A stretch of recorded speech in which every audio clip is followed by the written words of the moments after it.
गाईस, welcome back माय channel. तर आज आहे लक्ष्मीपूजन आणि आज खूप पाऊस पडत आहे। तर आता गाड्यांची पूजा करत आहेत, जसे की तुम्ही पाहू शकता।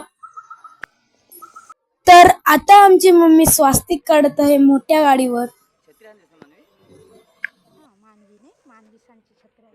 तर आता नवीन गाडीवर स्वास्तिक लावत आहेत,